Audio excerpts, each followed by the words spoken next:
नमस्कार, मैं निशांत कुमार। स्वागत है आप सभी प्यारे स्टूडेंट को आपके अपने YouTube परिवार दिशा साइंस क्लासेस में। तो कैसे हैं आप सभी स्टूडेंट जी?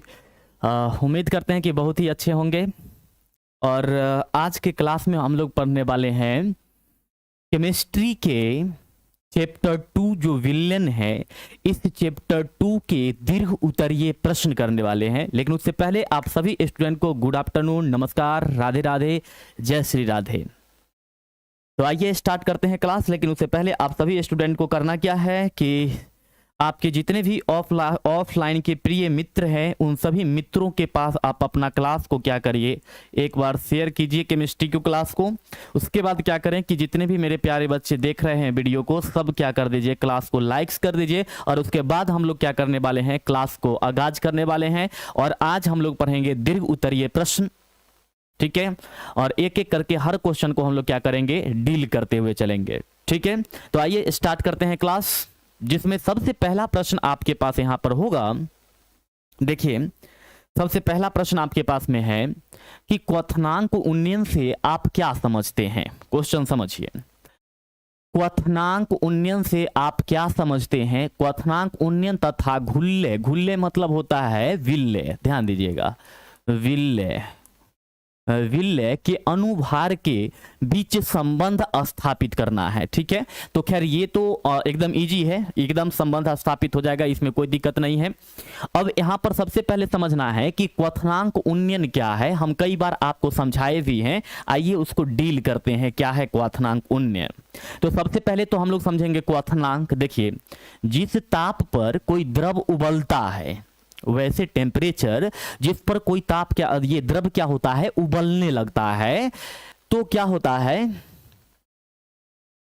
उबलता है, तो उसे हम लोग क्वथनांक कहते हैं। क्या कहते हैं, क्वथनांक कहते हैं, बॉइलिंग पॉइंट कहते हैं। क्वथनांक का मतलब होता है बॉइलिंग पॉइंट होता है, तो उसे हम लोग क्या कहते हैं, क्वथनांक कहते हैं।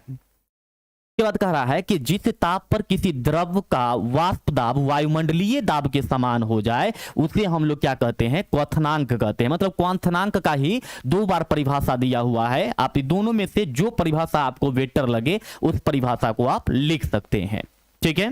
मतलब क्वथनांक उन्नयन को बताने के लिए हम लोग क्या करेंगे कि क्वथनांक को पहले एक्सप्लेनेशन करेंगे, उसके बाद हम लोग क्या करेंगे, क्वथनांक उन्नयन को परिभाषित करेंगे। तो यहां पर आप देख लीजिए कि ये आपके क्वथनांक की परिभाषा हो गया।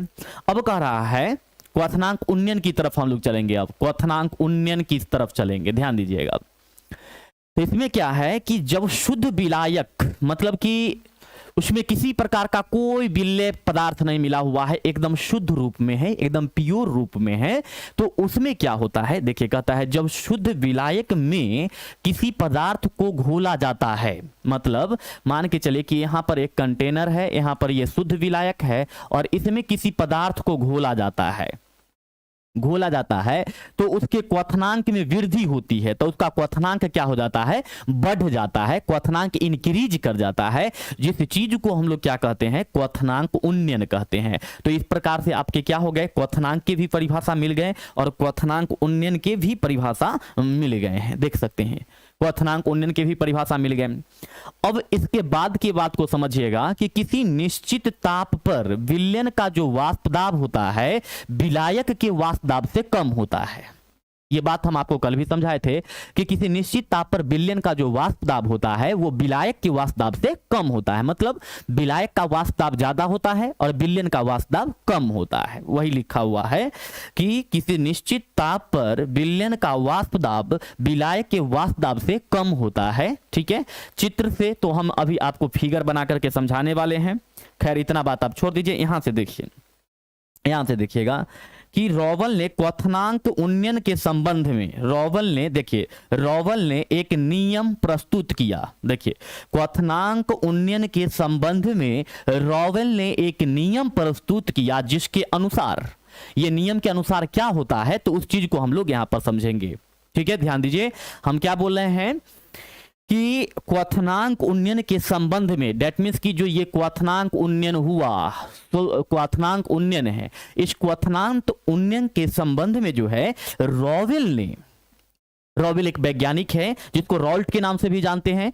तो रॉल्ट ने एक नियम का प्रतिपादन किया जिसके अनुसार क्या है समझिए, किसी विलयन का क्वथनांक उन्नयन, किसी विलयन का क्वथनांक उन्नयन, ध्यान दीजिएगा, विलयन का क्वथनांक उन्नयन, विलयन का क्वथनांक उन्नयन की चर्चा किया जा रहा है। विलयन का जो क्वथनांक उन्नयन होता है विलय के सांद्रण के समानुपाती होता है। बहुत बड़ी बात है यहां पर समझिए, इससे ही आप आगे समझेंगे, नहीं तो फिर आप लोग को समझ में नहीं आएगा। ठीक है, ध्यान दीजिए, हम कह रहे हैं आपको कि किसी विलयन का जो क्वथनांक होता है, किसी विलयन का क्वथनांक, ये किसका स्टेटमेंट है, रॉवेल का स्टेटमेंट है। रॉवेल का स्टेटमेंट दिया हुआ है कि किसी, ध्यान दीजिए, किसी विलयन, कोई विलयन है, उसका जो क्वथनांक उन्नयन है विलय के सांद्रण के क्या होते हैं, समानुपाती होता है। अब इस चीज को हम आपको फिगर से भी समझाएंगे, 2 फिगर कम से कम समझाते हैं। देखिए इसको क्या कैसे होगा। ये इनका कहने का मतलब है कि यहां पर मान के चलिए बुआ जी कि यहां पर एक कंटेनर है और इस कंटेनर में अगर आप ध्यान देंगे,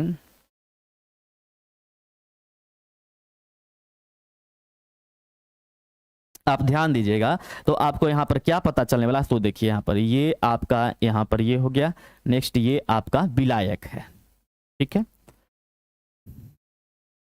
ये इसमें क्या है, विलायक है, और इसमें कुछ पदार्थ मिला दिए हैं, कुछ पदार्थ इसमें मिला दिए हैं, इसमें कुछ पदार्थ मिला दिए हैं। मान के चलिए ये आपके एक पात्र है, पात्र है जिसको हम लोग क्या कहते हैं, कंटेनर कहते हैं। क्या कहते हैं बुआ जी, कंटेनर कहते हैं। ठीक है, स्टेटमेंट तो आपका क्या हो गया, कंप्लीट हो गया है।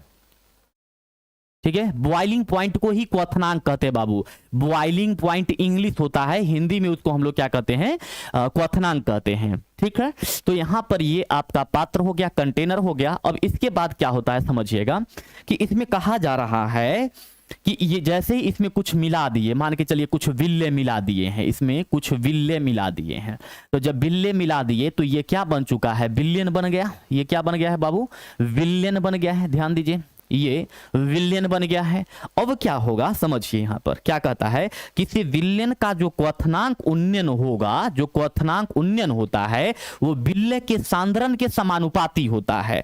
तो मान के चलिए कि यहां पर उस स्टेटमेंट के अनुसार कि मान लेते हैं कि क्वथनांक उन्नयन जो है उसको हम लोग डेल्टा टी बी से सूचित करते हैं। डेल्टा टी बी मतलब ये क्वथनांक उन्नयन हो गया, और ये समानुपाती है, किसके समानुपाती है, विलय के सांद्रण के समानुपाती है। तो सपोज कर लेते हैं कि विलयन के जो सांद्रण है वो Cm है। ध्यान दीजिएगा, विलय के जो सांद्रण है, जो विलय यहां पर आपको ये दिखाई दे रहा है येलो रंग का, ये आपका क्या है, विलय है। ध्यान दीजिएगा, ये आपके क्या है, विलय है। और यहां पर जो ये व्हाइट कलर में दिखाई दे रहा है बाबू, ये आपका क्या है, विलायक है। और जब ये दोनों साथ में मिल जाते हैं तो ये क्या बना लेते हैं, ये बना लेते हैं विलयन बना लेते हैं। तो कहा जा रहा है कि विलयन का मतलब ये पूरे विलयन का जो क्वथनांक होगा, क्वथनांक होगा वो क्या होता है कि इसके यहां पर जो ये विलय है इसके सांद्रण के क्या होता है, समानुपाती होता है। तो वह हम लिख दिए, ये किसके नियम के अनुसार है, तो राउल्ट के नियम के अनुसार है। राउल्ट के नियमानुसार, राउल्ट के नियमानुसार मतलब ये नियम किसने दिया था, तो राउल्ट ने दिया था। किसके संबंध में दिया था, क्वथनांक उन्नयन के संबंध में दिया था। तो आप ये बात याद रखिएगा, ठीक है। क्वथनांक उन्नयन के संबंध में रॉवेल का यह नियम है कि विलयन का जो क्वथनांक उन्नयन होता है वो विलय के क्या होता है, विलय के ध्यान दीजिए, विलय के सांद्रण के समानुपाती होता है। तो यही बात हम यहां पर लिखे हैं कि यहां पर डेल्टा टीबी समानुपाती किसके हो गया, Cm के हो गया। सर टेंथ का क्लास का क्या होगा, सर टेंथ का क्लास का क्या होगा, सर क्या होगा, सर टेंथ का क्लास तो हो रहा है ना आपका, लाला फैक्ट्स, ठीक है। अब यहां पर क्या होगा कि इसको अगर हम समानुपाती के चिन्ह को हटाना चाहेंगे तो यहां पर हो जाएगा डेल्टा टी बी बराबर में क्या हो जाएगा कि यहां पर एक क्वथनांक आएगा, मान के चलिए यहां पर के बी लिख देते हैं, तो के बी इंटू में क्या आ जाएगा, Cm आ जाएगा। अब यहां पर लिख देंगे क्या क्या लिखेंगे, तो लिखेंगे जहां जहां डेल्टा टीबी क्वथनांक उन्नयन है, क्वथनांक उन्नयन है, बॉइलिंग एलिवेशन इंग्लिश में बोलते हैं, क्वथनांक उन्नयन है, क्वथनांक उन्नयन है। उसके बाद केबी क्या है, तो केबी को जो है क्वथनांक स्थिरांक बोला जाता है। क्या बोलेंगे बुआ जी, क्वथनांक स्थिरांक बोलते हैं, क्वथनांक स्थिरांक बोलते हैं, क्वथनांक स्थिरांक बोलते हैं। उसके बाद यहां पर Cm क्या है, तो विलेय के सांद्रण है, विलेय के सांद्रण है, विलेय के सांद्रण है, ये रहा आपका विलेय का क्या है, सांद्रण है। तो ये आपका क्या है, रिलेशन है, किसके अनुसार ये रिलेशन है, तो डाल्टन के अनुसार ये रिलेशन, सॉरी डाल्टन करे रॉल्ट के अनुसार ये आपके क्या है, रिलेशन है। ठीक है, अब बढ़ते हैं आगे थोड़ा सा, क्योंकि इसमें क्वेश्चन में अगर आप देखिएगा तो क्या कह रहा है, क्वथनांक उन्नयन तथा घुल्य के अनुभार के बीच संबंध स्थापित करना है। मतलब क्वथनांक उन्नयन और क्या करना है,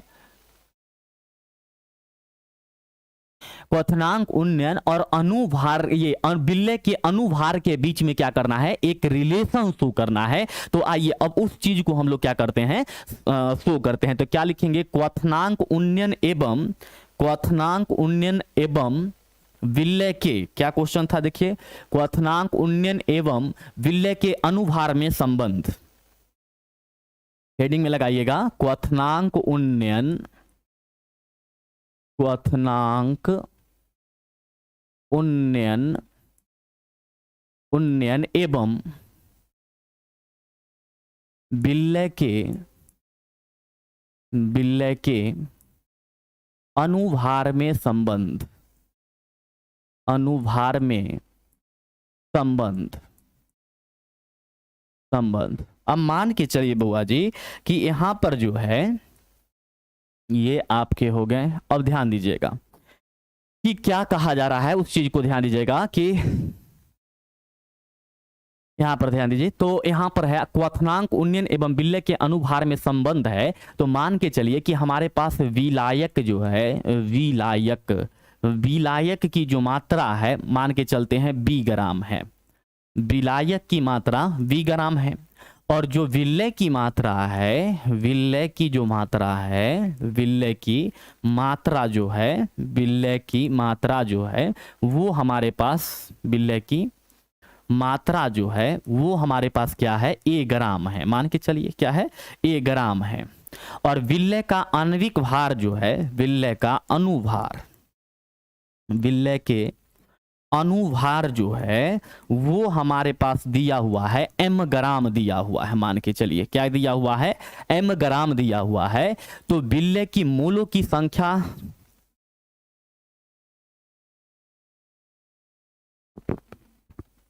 ठीक है, तो यहां पर जो है तो क्या होगा, विलेय के अनुभार बराबर m ग्राम है। तो यहां पर अब आपको अगर कहा जाए कि विलेय के, क्या कहा जाए बुआ जी, कि विलेय के अगर आपको क्या निकाला जाए, विलेय के मूल की संख्या क्या होगा, विलेय के मूल की संख्या, विलेय की मूल की संख्या पूछा जाए तो आप क्या बोलेंगे, तो विलेय के मात्रा और इसका क्या है, m ग्राम है, यानी कि A अपॉन में क्या हो जाएगा, तो m हो जाएगा। बोलो ये सर नो। तो ये आपके क्या हो गया, विलेय की मोल की संख्या हो गया, विलेय के मोल की संख्या हो गया है। अब इसके बाद अगर हम देखें तो क्या होता है, तो देखिएगा, मान के चलिए कि हम कह रहे हैं कि 20 ग्राम विलायक में, 20 ग्राम विलायक में, 20 ग्राम विलायक में, 20 ग्राम विलायक में, विलायक में विलेय की मूल की संख्या, विलेय के मूल की संख्या, मूल की संख्या। तो बी ग्राम विलायक में ध्यान दीजिएगा कि अगर यहाँ पर ये टोटल आपके क्या थे, बी ग्राम था, ये बी ग्राम था, तो इसमें बिल्ले कितना, बिल्ले मोल की, ये बिल्ले के कितना मोल है वो आपको क्या करना है, बताना है। तो बिल्ले की मोल की संख्या यहाँ पर क्या निकाला गया है, हम आपको कैलकुलेट करके उधर बताए ना, बिल्ले की मोल की संख्या आपको निकाला गया है, ए अपॉन में क्या निकाला गया है, एम निकाला गया है। तो इस प्रकार से जो है तो यहाँ पर आपका क्या हो गया, ए अपॉन में क्या हो जाएगा, एम हो जाएगा। ठीक है, तो अब देखिए हम डायरेक्ट कैलकुलेट कर रहे हैं, तो बी ग्राम में इतना मोल हुआ, तो एक ग्राम विलायक में, एक ग्राम विलायक में कितना होगा, एक ग्राम विलायक में जो है तो कितना होगा, मोल होगा, तो 1/, में कितना मोल होगा, एम मोल हो जाएगा। और यही अगर हम पूछे कि 1000 जो है से ग्राम बराबर में 1000 ग्राम, तो 1 ग्राम बराबर में 1/m मोल है, तो 1000 ग्राम बराबर में कितना होने वाला है, तो A/m और गुने में कितना हो जाएगा, 1000 हो जाएगा। और आप जानते हैं कि 1000 ग्राम का मतलब क्या होता है, मोललता होता है। मोललता 1000 ग्राम में जो बिल्ले की संख्या घुली, बिल्ले की मोल की संख्या घुली होती है उसको हम लोग क्या कहते हैं, मोललता ही तो कहते हैं। बताइए ये सन्नो, आदित्य सिंह,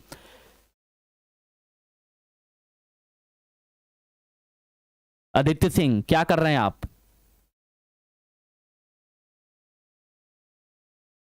हम कह रहे थे कि बिल्ले की जो मोल की संख्या 1000 ग्राम में विलायक के, सॉरी, बिल्ले की जो मोल की संख्या घुले होते हैं उसको मोललता कहा जाता है। तो बिल्ले की सांद्रता जो है यहाँ पर किस चीज में दर्शाया जा रहा है, मोललता में दर्शाया जा रहा है। यानी कि यहाँ पर जो है तो 1000 ग्राम के जगह पर हम CM लिख देते हैं, मतलब कि बिल्ले की सांद्रता किस में हो गई, मोललता में हो गई। ठीक है, मतलब कि ये बिल्ले की मोलों की संख्या किस चीज में हो गई, सांद्रता में हो गई। तो यहां पर क्या हो गया, सांद्रता, ये मतलब कि सांद्रता बराबर में क्या हो गया, ए अपॉन में क्या हो गया, एम, और गुने में यहां पर क्या हो गया, 1000। ठीक है, अच्छा यहां पर ये बी ग्राम था, तो 1 ग्राम में, यानी कि यहां पर इनटू में बी आ जाएगा। ध्यान दीजिएगा, जैसे बी ग्राम में A/m था, तो 1 ग्राम में, तो बी इधर गुना में है तो इधर आएगा तो भाग में, तो यहां पर जो है तो इनटू में बी भी होगा। ध्यान दीजिएगा, थोड़ा सा इनटू में क्या हो जाएगा, बी भी हो जाएगा। अब जो है तो ध्यान दीजिएगा, इसको हम मान लेते हैं समीकरण 1। यहां पर ध्यान दीजिए, इसको हम मान लिए समीकरण 1 मान लिए, और यहां पर हमारे पास हो गया ये समीकरण क्या हो गया, 2 हो गया। तो क्या करेंगे, ध्यान दीजिएगा, समीकरण 2 का जो मान है वो समीकरण किस में रखेंगे, 1 में रखेंगे। हमारी बात को समझिए, मैंने क्या बोला, मैंने बोला कि समीकरण 2 का जो मान है वो समीकरण किस में रखेंगे, 1 में रखेंगे। तो क्या लिखेंगे, CM को आपने कैसे लिखा, CM का मतलब, C मतलब होता है सांद्रता और M मतलब मोललता, मोललता, इसलिए हम CM लिखे हैं। ठीक है, यहां पर जो देखिए बुआ जी, यहां पर जो ये 1000 ग्राम में घुले हुए बिल्ले की मोलों की संख्या को क्या कहते हैं, मोललता कहते हैं। तो यहां पर जो ये 1000 ग्राम में जो ये बिल्ले की मोलों की संख्या घुली हुई है ये मोललता है, इसलिए यहां पर 1000 ग्राम की जगह पर क्या लिखे हैं, CM लिखे हैं, मतलब कि बिल्ले की मोललता है, ये सांद्रता, जो बिल्ले की जो सांद्रता है वो मोललता में है। ठीक है, अब देखिए मान रखेंगे तो क्या लिखेंगे, समीकरण 2 का मान समीकरण 1 में रखने पर, समीकरण 2 का मान, समीकरण 2 का मान समीकरण 1 में रखने पर, समीकरण 1 में रखने पर, ठीक है, समीकरण 1 में रखने पर, समीकरण 2 का मान समीकरण 1 में रखते हैं। तो समीकरण 1 क्या है वो ध्यान दीजिएगा कि डेल्टा TB बराबर में KB इंटू में है CM है, तो यहां पर हो जाएगा डेल्टा TB बराबर में KB इंटू में CM के जगह पर आपका कितना वैल्यू है, तो देख लीजिए A गुने में 1000, यहां पर M गुने में B है, तो लिख देंगे यहां पर, क्या लिखेंगे, यहां पर लिखेंगे A गुने में 1000 अपॉन में क्या होगा, तो यहां पर हो जाएगा आपका जो BM गुने में B, M गुने में B। अब एक बात यहां पर ध्यान दीजिएगा कि यहाँ पर जो ये m गुना में है, इधर अगर आएगा, सॉरी यहाँ पर ये जो भाग में है इधर आएगा तो गुना में होगा, यानी कि इसको अगर यहाँ से उठाते हैं तो ये इधर यहाँ पर आ जाएगा, ये मल्टीप्लाई में आ जाएगा, भाग से ये किस में आ जाएगा, गुना में आ जाएगा। तो यहाँ पर क्या लिखेंगे कि डेल्टा टी बी बराबर में के बी इंटू में ए इंटू में 1000 अपॉन में क्या होगा, तो यहाँ पर सिर्फ b बचेगा और m यहाँ पर इंटू में आ जाएगा। और ये डेल्टा टीबी इधर गुना में है, इधर आएगा तो भाग में होगा, यानी कि क्या बचेगा आपके पास, ध्यान दीजिएगा, यानी कि आपके पास जो यहां पर बचने वाला है वो ये है, यहां पर क्या बचेगा, तो m बराबर में क्या बचेगा, तो के बी गुने में ए गुने में 1000 अपॉन में क्या बचेगा, डेल्टा टी बी गुने में हो जाएगा आपका क्या, तो बी हो जाएगा, गुने में बी। और यही जो है सो संबंध है, किसके बीच में संबंध है, तो बिल्ले के मोल की संख्या और, ठीक है। तो यहां पर जो है से m बराबर में के बी ए गुने में 1000 गुने में टी बी इंटू में डेल्टा बी जो है, ये आपका संबंध निकल गया। किसके बीच संबंध निकला है, तो बिल्ले के मूल की संख्या के बीच और क्वथनांक उन्नयन के बीच जो है तो रिलेशन निकला है। और इस प्रकार से आप देख सकते हैं। तो यहां से आपका क्वेश्चन नंबर 1 स्टार्ट हुआ था, ये आपके लैंग्वेज थे, और उसके बाद यहां से आपका न्यूमेरिकल्स टाइप में स्टार्ट हुआ जो फार्मूला बेस्ड था, उसके बाद यहां पर रिलेशन शो कर दिया गया और यहां पर आकर के आपके रिलेशन समाप्त हो गए हैं। तो इस प्रकार से आपका क्वेश्चन नंबर 1 क्या हो गया है, कंप्लीट हो गया है। अब आप लोग एक बार कमेंट सेक्शन में लिखिए, अगर आपको ये क्वेश्चन समझ में आ चुका होगा तो 1 लिख दीजिए, ठीक है। तब हम क्या करेंगे, आगे की तरफ चलेंगे, ठीक। तो एक बार जल्दी से आप लोग कमेंट सेक्शन में 1 लिखिए, यस, कमेंट सेक्शन में 1 लिख दीजिए अगर आपको समझ में आ चुका है तो। लाला फैक्ट्स, यार आपको बता दे कि सर का थोड़ा सा तबीयत ठीक है, मतलब कि थोड़ा सा तबीयत खराब है, इसलिए आपकी क्लास नहीं हुई है 10th क्लास का।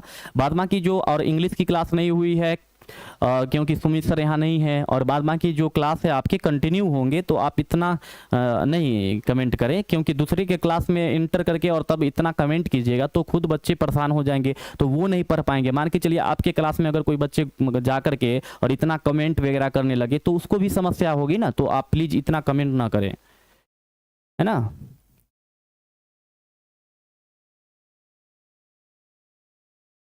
आप करते वही हैं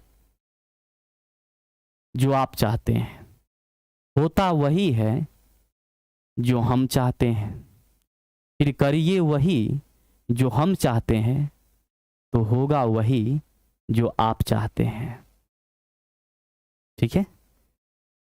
चलिए, समझ में आ चुका है। तो अगला प्रश्न की तरफ चलते हैं। अगला प्रश्न क्या है, देखिए, प्रासरण और विसरण में क्या अंतर है। तो यहां पर देखिए, कल भी हम आपको प्रासरण और विसरण के बीच में रिलेशन बताए थे, लेकिन लघु उत्तरीय था तो हम लघु उत्तरीय टाइप में आपको आंसर बताए थे, ठीक है। तो अभी क्या है, ये लॉन्ग आंसर क्वेश्चन है, तो उसके बेस पर यहां पर जो है आपके यहां पर सोल्यूशन दिए गए हैं। देखिए यहां पर क्या है, प्रासरण है, तो पहले प्रासरण को देखिए कि प्रासरण के लिए अर्धप्रागम्य झिल्ली की आवश्यकता होती है।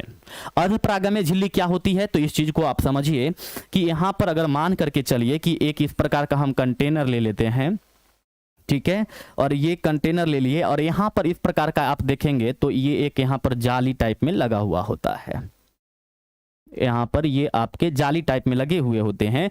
इसको क्या कहा जाता है, अर्धप्रागम्य झिल्ली कहा जाता है, अर्धप्रागम्य झिल्ली कहा जाता है, अर्धप्रागम्य झिल्ली, प्रागम्य झिल्ली, अर्धप्रागम्य झिल्ली कहा जाता है, अर्धप्रागम्य झिल्ली कहा जाता है। इंग्लिश में क्या बोलते हैं, semi permeable membrane, semi permeable membrane, permeable permeable permeable membrane कहा जाता है, सेमी परमिएबल मेम्ब्रेन कहा जाता है, ठीक है।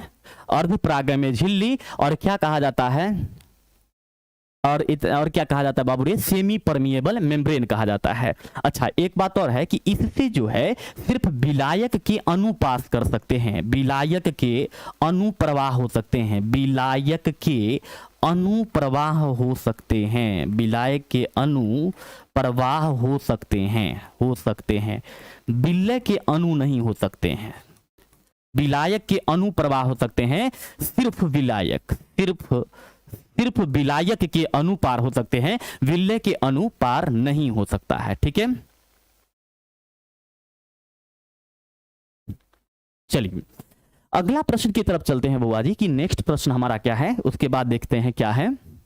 इसमें देखिए, विसरण में देखिए कि विसरण के लिए अर्धपरागम्य झिल्ली की कोई आवश्यकता नहीं होती है। मतलब कि प्रासरण में जो होता है अर्धपरागम्य झिल्ली की आवश्यकता होती है, लेकिन विसरण में कोई अर्धपरागम्य झिल्ली की आवश्यकता नहीं होती है। ठीक है, अब नेक्स्ट बात आई है सेकेंड नंबर में कि प्रासरण में सिर्फ घोलक, घोलक का मतलब होता है, हमेशा याद रखिए कि घोलक का मतलब होता है विलय, घोलक का मतलब क्या होता है, विलय होता है। तो क्या बोला कि प्रासरण में सिर्फ विलय के अणु तनु घोल से सांद्र घोल की ओर तब तक जाता है, घोलक, घोलक है ना, तो घोलक मतलब विलायक होगा, सॉरी घोलक मतलब विलायक होगा, हमको लगा घोल है, विलायक, विलायक होगा। तो यहां पर विलायक तब तक जा सकता है जब तक क्या हो, साम्य की अवस्था प्राप्त न हो जाए। अब इसका मतलब क्या होता है, इस चीज को हम आपको समझाते हैं। देखिए यहां पर क्या होगा कि जैसे आप देखें यहां पर, अगर मान के चलिए कि यहां पर इसी प्रकार का हम एक ठो कंटेनर टाइप में आपको बना के समझाते हैं। मान के चलिए बुआ जी कि यहां पर जो है, अब समझिएगा कि यहां पर मान के चलिए कि ये आपको यहां पर जो है ये कुछ इस टाइप में देखने के लिए मिलेगा। चलिए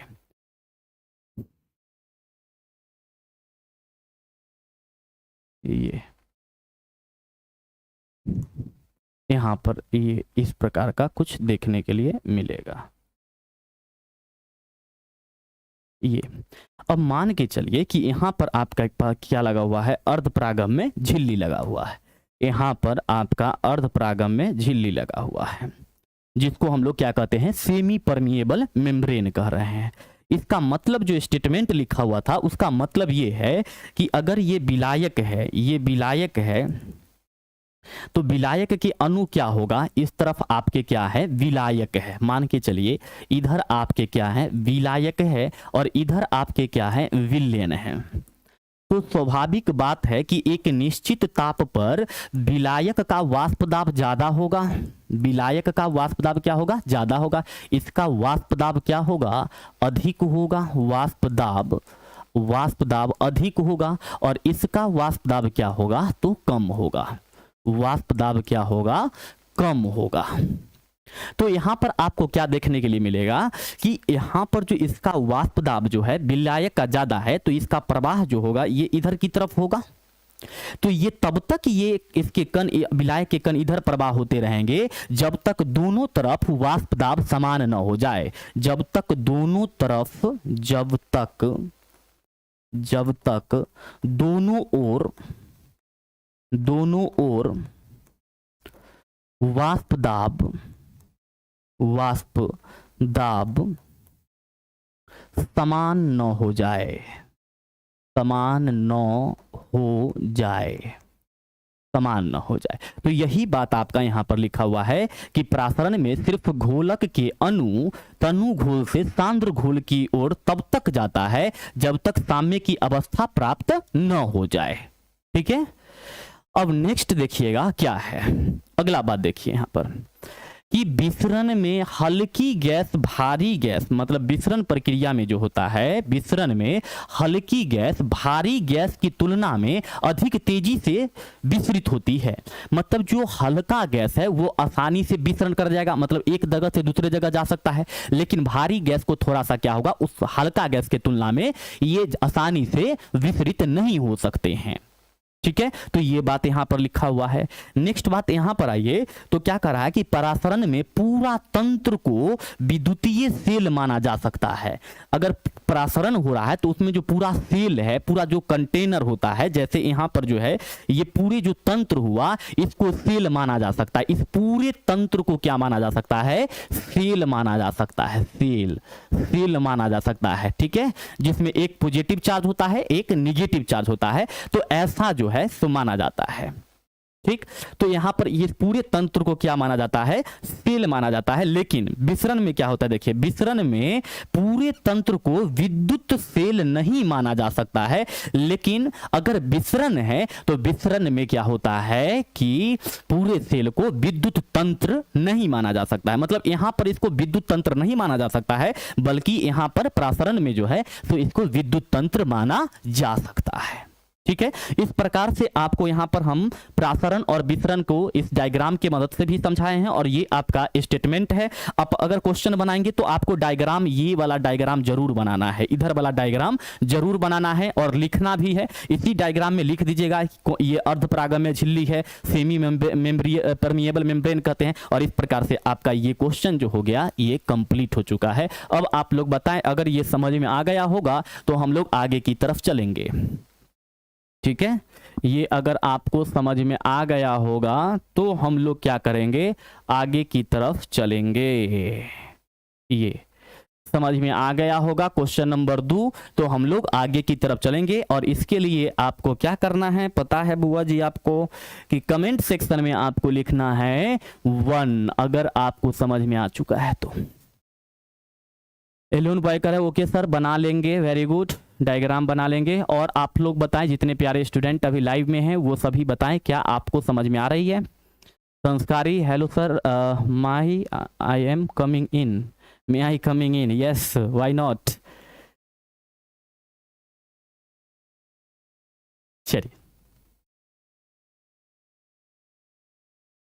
चलिए आइए नेक्स्ट प्रश्न की तरफ चलते हैं। हमारा अगला प्रश्न क्या है वो देखिए, कहा जा रहा है कि प्रासारणी दाब की परिभाषा दीजिए और विभिन्न प्रकार के प्रासारणी दाब को लिखें। ध्यान दीजिए, कहा जा रहा है, जो हमारा तीसरा प्रश्न है, उस तीसरे प्रश्न में क्या कहा जा रहा है उस चीज को देखिए।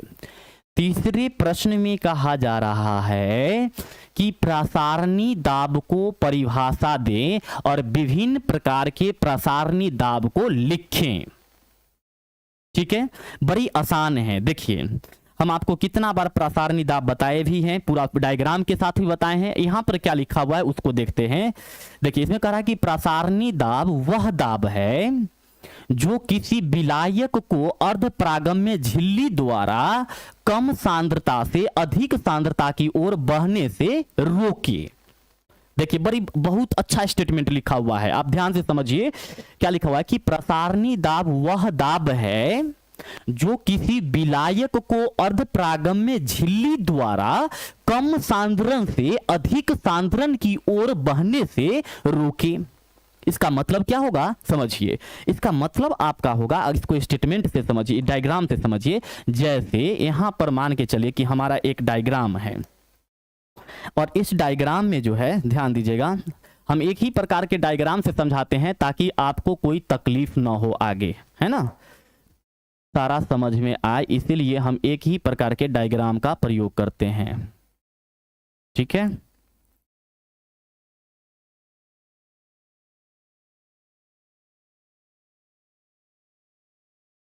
एक ही प्रकार के डायग्राम का प्रयोग करते हैं। आप लोग बताएं इसको क्या बोलते हैं, जरा लिख करके कमेंट सेक्शन में भेजिए। इस चीज को हम लोग क्या बोलते हैं बताओ, इस चीज को हम लोग क्या बोलते हैं, कमेंट सेक्शन में एक बार लिख करके बताइए जल्दी से कि इसे क्या बोला जाता है। इसे क्या बोला जाता है, कमेंट सेक्शन में लिखिए एक बार, क्या बोला जाता है, इस चीज को क्या बोला जाता है, ये आप लोग कमेंट करके मुझे बताएं।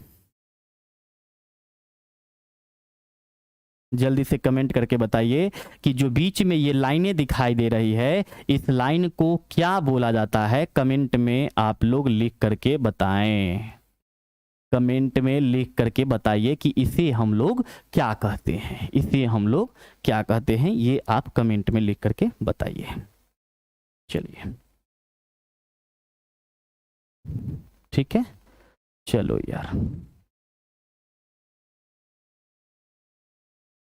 मान के चलो बाबू रे कि यहाँ पर जो है, यहाँ पर जो है तो हमने बोला कि इस चीज को हम मान लेते हैं विलायक, मान लेते हैं कि ये हमारा क्या है, विलायक है, विलायक है, और ये हमारा क्या है, विलयन है, विलयन है। तो विलायक का जो वाष्प दाब होगा, विलायक का जो वाष्प दाब होगा वो क्या होगा, ज्यादा होगा, और विलयन का जो विलयन का जो वाष्प दाब होगा, ये वाष्प दाब आपका क्या होगा, कम होगा, ये वाष्प दाब क्या होगा, कम होगा। तो इसमें होगा क्या, प्रसारणी दाब किसको बोला गया है, तो प्रसारणी दाब को हम लोग किससे सूचित करते हैं, तो प्रसारणी दाब को हम लोग पी से सूचित, पाई से सूचित करते हैं, किससे सूचित करते हैं, पाई से सूचित करते हैं प्रसारणी दाब को। तो यहां पर जो है प्रसारणी दाब उस चीज को बोला गया है, उस चीज को बोला गया है कि यहाँ पर विलायक जो है, इस विलायक और इस विलयन में इसका जो है वाष्प दाब ज्यादा होने के कारण इसके अणु के कण क्या होंगे, इधर की तरफ प्रवाह होंगे। तो कह रहा है कि वह दाब है, प्रसारणी दाब वह दाब है,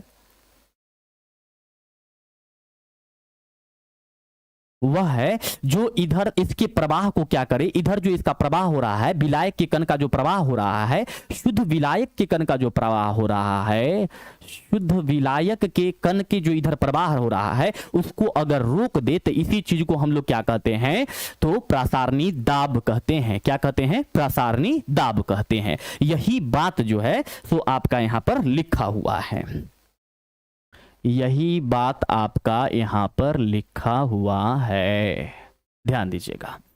इसी चीज को क्या कहते हैं, प्रसारणी दाब कहते हैं। जैसे यहां पर देखिए कि प्रसारणी दाब वह दाब है जो किसी विलायक को अर्धपरागम्य झिल्ली द्वारा कम सांद्रता से अधिक सांद्रता की ओर बहने से रोक दे। मतलब जो इधर से आप देख रहे हैं कि यहां से कि इधर से जो इधर की तरफ प्रवाह हो रहा है, इस प्रवाह को जो दाब रोक सकता है उस दाब को ही हम लोग क्या कहते हैं,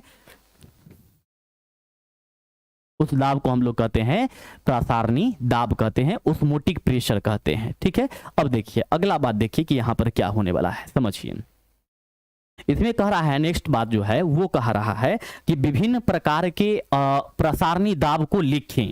तो देखिए प्रसारणी दाब क्या है, विभिन्न प्रकार के, प्रसारणी दाब नहीं, विभिन्न प्रकार के अनुसंख्यक गुणधर्म को लिखे, विभिन्न प्रकार के अनुसंख्यक गुणधर्म को लिखे। यहां पर क्वेश्चन में थोड़ा सा गलत है, अनुसंख्यक गुणधर्म को लिखे, गुणधर्म को लिखे। ठीक है, तो देखिए सबसे पहला जो आपका यहां पर जो गुणधर्म होगा वो आपका क्या होगा, प्रसारणी दाब ही होगा। प्रसारणी दाब आपका पहला है। दूसरा जो आपका है वो है वाष्प दाब का अपेक्षिक अवनमन, वाष्प दाब का अपेक्षिक अवनमन, अपेक्षिक अवनमन हो गया। तीसरा जो है वो है आपका क्वथनांक उन्नयन,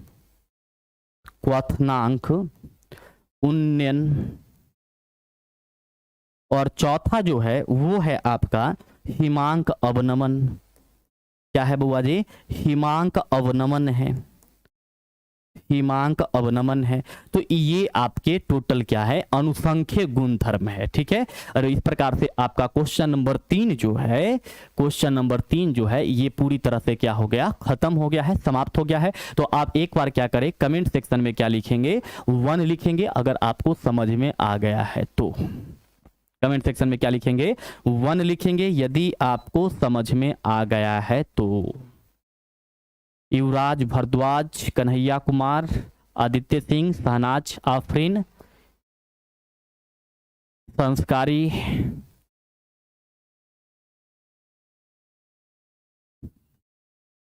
एलोन बॉय, मतलब सिर्फ एलोन बॉय पढ़ाई कर रहे हैं, बाद बाकी सब जो है वो बात ही कर रहे हैं। एस के अजीत कुमार, आदित्य सिंह, चलिए कुणाल कुमार। आइए अगला प्रश्न की तरफ चलते हैं। देखिए इसमें क्या करा कि वान ठफ के नियम के अनुसार होगा, वान ठफ के नियम या वान ठफ के नियम के अनुसार होगा, वान ठफ के नियम अनुसार, नियमानुसार, ठीक है, नियमानुसार क्या होगा, प्रसारणी दाब क्या होता है, तो पाई बराबर में क्या होता है, पाई भी बराबर में क्या पढ़े हैं, NRT पढ़े हैं, वही बात लिखा हुआ है, पाई बराबर में N/V बराबर में RT होता है। अतः प्रसारणी दाब एक अनुसंख्यिक गुणधर्म अथवा आणविक गुणधर्म है। और इस प्रकार से क्या पता चला है कि प्रसारणी दाब जो है, प्रसारणी दाब जो है वो एक क्या है, अनुसंख्यिक गुणधर्म है और आणविक गुणधर्म है। या तो इसको ये क्या कहते हैं, अनुसंख्यिक गुणधर्म कहते हैं या फिर आणविक गुणधर्म कहते हैं, ठीक है। वांट हॉफ ये एक वैज्ञानिक थे जिनका नाम है, वांट नाम है, ये एक रूल दिए थे जिसको वांट हॉफ का रूल बोला जाता है, ठीक है। एलोन बॉय, वांट नाम है, वैज्ञानिक का नाम है, वांट हॉफ नाम है, ठीक है। चलिए अगले प्रश्न की तरफ चलते हैं, देखते हैं 4 नंबर प्रश्न क्या है।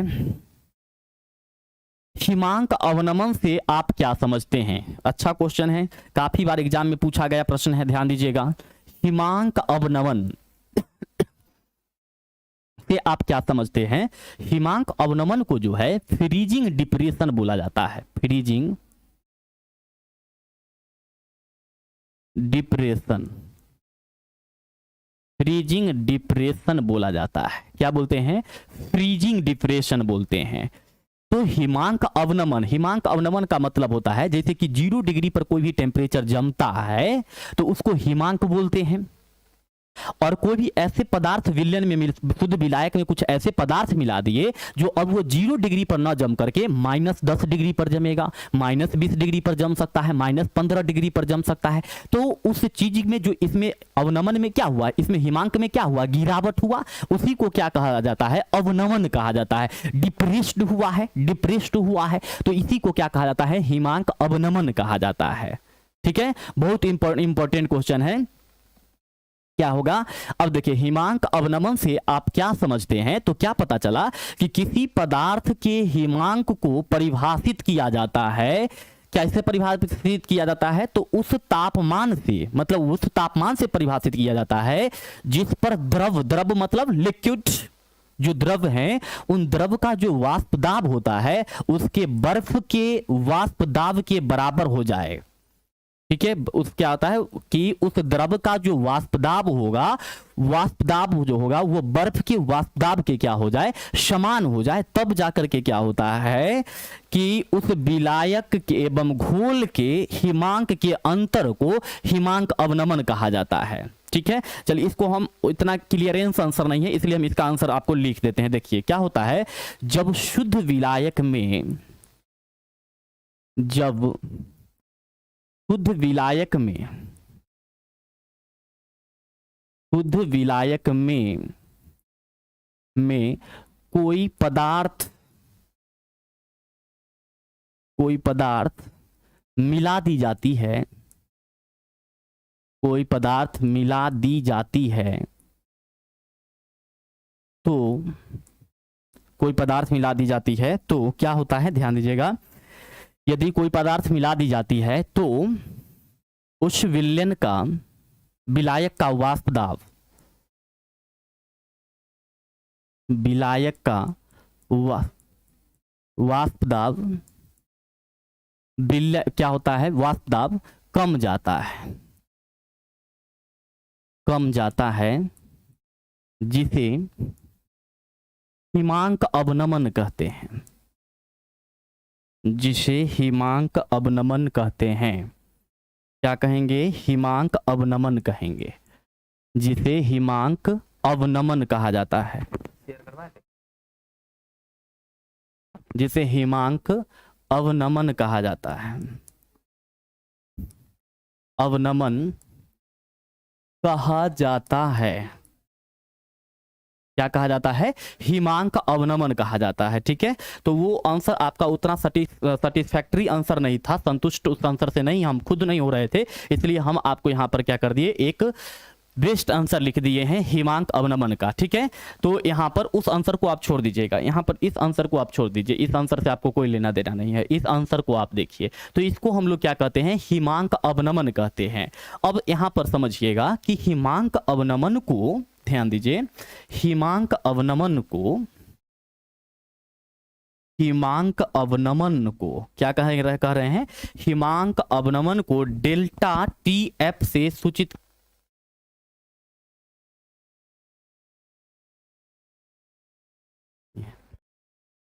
हिमांक अवनमन को, हिमांक अवनमन को डेल्टा टी एफ से सूचित किया जाता है, डेल्टा टी एफ से सूचित किया जाता है, सूचित किया जाता है।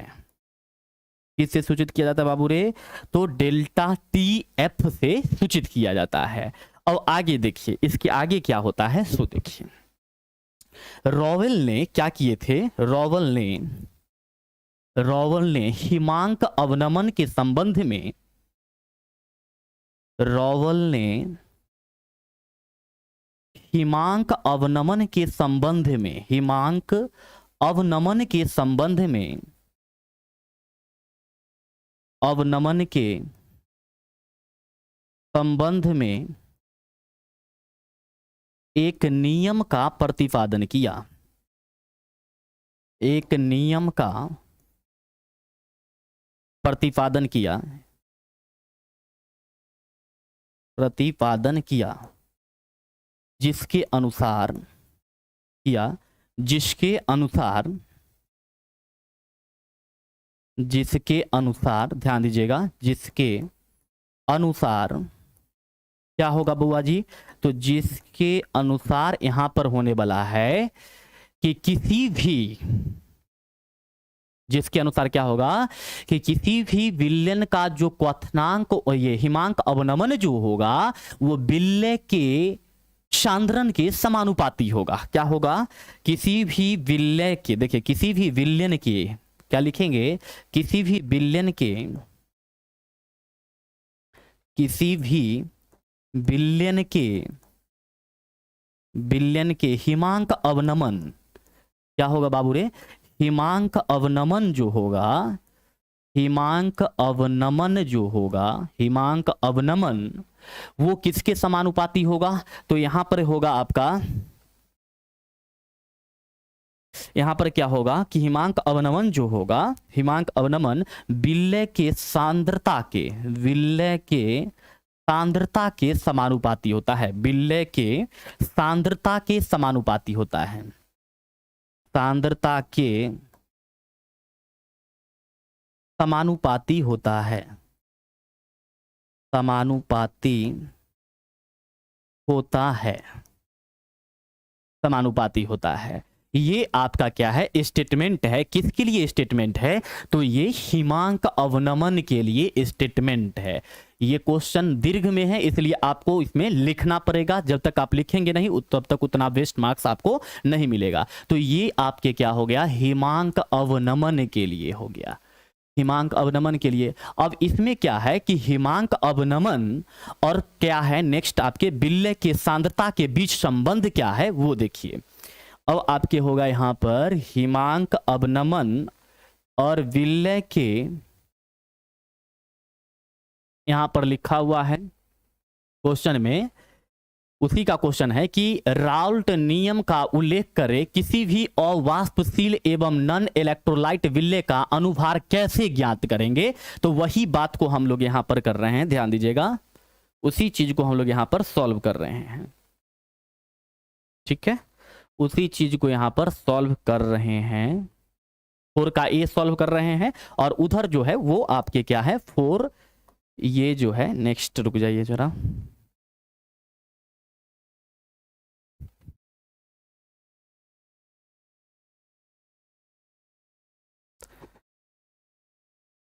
देखिए तो ये हो गया। अब इसके बाद क्या है, इसका हम कैसे अनुभार ज्ञात करेंगे, उसके बीच में कैसे रिलेशनशिप निकालेंगे। तो दो है, उसको हम लोग देखते हैं।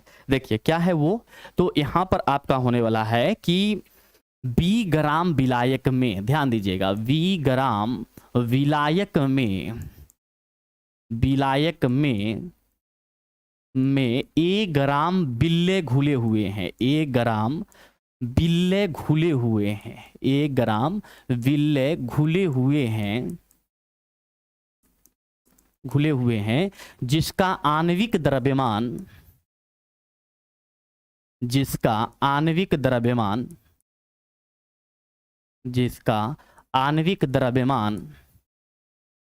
क्या होगा, जिसका आणविक द्रव्यमान m है। ठीक है।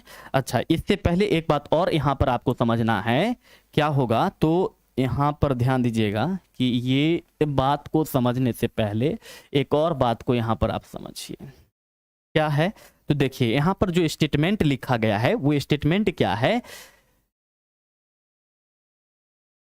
कि किसी भी विलयन के हिमांक अवनमन, ध्यान दीजिए, किसी भी विलयन के हिमांक अवनमन जो होता है विलय के सांद्रता के समानुपाती होता है। तो इसके अनुसार क्या होगा, ध्यान दीजिएगा, इसके अनुसार आपका होने वाला है कि डेल्टा टी एफ हो गया, और ये समानुपाती है किसके, तो सांद्रता के समानुपाती है। तो सी एम से हम सांद्रता को दर्शा दिए हैं। तो यहां पर क्या होगा, देखिए यहां पर इस समानुपाती को हटाने के लिए डेल्टा टी एफ बराबर में, ये किसके नियम के अनुसार है, तो राउल्ट के नियम के अनुसार, राउल्ट के नियमानुसार जो है ऐसा होगा, राउल्ट के नियमानुसार है। तो यहां पर नेक्स्ट बात समझिएगा कि यहां पर क्या है, डेल्टा टी एफ बराबर में यहां पर होगा के एफ गुने में क्या हो जाएगा, सी एम हो जाएगा। तो यहां पर के एफ को जो है हिमांक स्थिरांक कहा जाता है। क्या बोलते हैं, हिमांक स्थिरांक कहते हैं,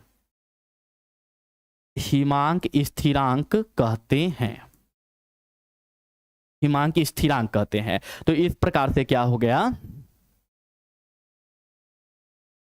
इस प्रकार से आप क्या देखें कि यहां पर ये हिमांक स्थिरांक आपके कैलकुलेट हो गए। अब बी ग्राम विलायक में 1 ग्राम बिल्ले घुले हुए हैं जिसका आणविक द्रव्यमान m है। तो बिल्ले के मोल की संख्या कितना होगा बताइए, बिल्ले के मोल की संख्या कितना होगा, बिल्ले के मोल की संख्या कितना होगा, तो यहां पर विल्ले की जो मोल की संख्या होगा वो आपके कैलकुलेट होकर के होगा कितना, a अपॉन में m होगा, a अपॉन में m होगा। अब नेक्स्ट बात यहां पर समझिए कि बी ग्राम विलायक में बिल्ले के कितने मोल घुले हुए हैं, तो बिल्ले के a बटा में m मोल घुले हुए हैं। तो 1 ग्राम विलायक में 1 ग्राम विलायक में क्या होगा, कितने मोल हो जाएंगे, तो a अपॉन में क्या हो जाएगा, m गुने में क्या हो जाएगा, b, इतने मोल हो गया। तो 1000 ग्राम में कितना होगा, 1000 ग्राम विलायक में क्या होगा, बोलो 1000 ग्राम विलायक में क्या होगा, तो a गुने में क्या होगा 1000, क्योंकि इधर 1000 से गुना किए हैं तो इधर भी 1000 से गुना करना पड़ेगा। ठीक है, तो यहां पर क्या हो जाएगा, m गुने में क्या हो जाएगा, जो b हो जाएगा।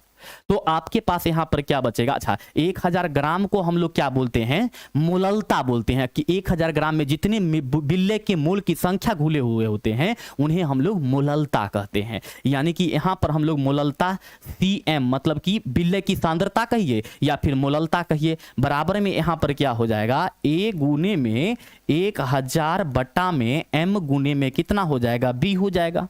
अब आप जो है एक यहां पर फॉर्मूला पढ़े हैं, क्या फॉर्मूला पढ़े हैं कि डेल्टा टी एफ बराबर में के एफ गुने में सी एम पढ़े हैं।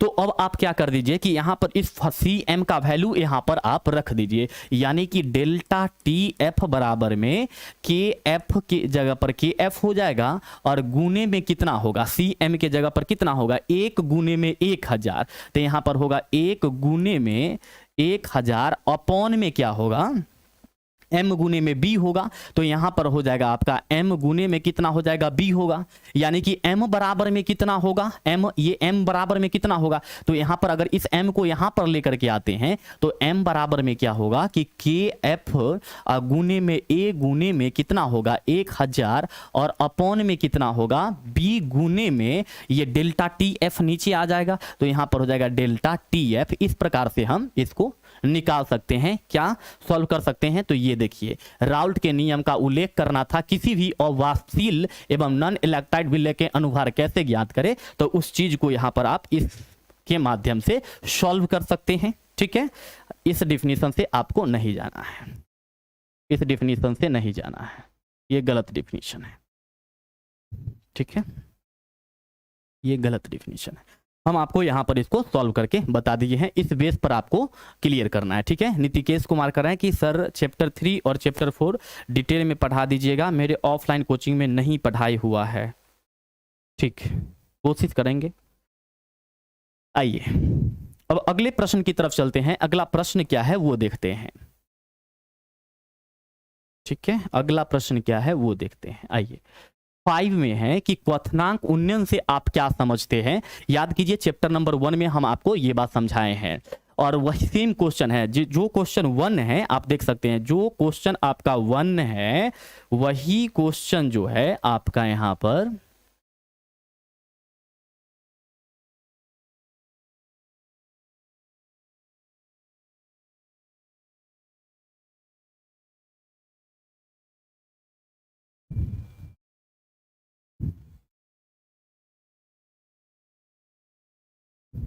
चलिए जो क्वेश्चन हम आपको 1 नंबर में करवाए थे, जैसे कि यहाँ पर 1 नंबर प्रश्न है क्वथनांक उन्नयन से आप क्या समझते हैं, उसके बाद क्या है क्वथनांक उन्नयन तथा घुल्ले के अनुभार के बीच संबंध स्थापित करे, तो वही चीज जो है यहाँ पर आपको क्या है सेम क्वेश्चन यहाँ पर आपको लिखा हुआ है। देख लीजिए सेम क्वेश्चन जो है 5 नंबर में सेम क्वेश्चन है, देख लीजिए यहाँ पर सेम क्वेश्चन जो है वो आपके 5 नंबर में है लिखा हुआ। देखिए क्या है कि क्वथनांक उन्नयन से आप क्या समझते हैं, तो देखिए सबसे पहले क्वथनांक को समझिए, जिस ताप पर कोई द्रव उबलता है उसे हम लोग क्या कहते हैं, क्वथनांक कहते हैं।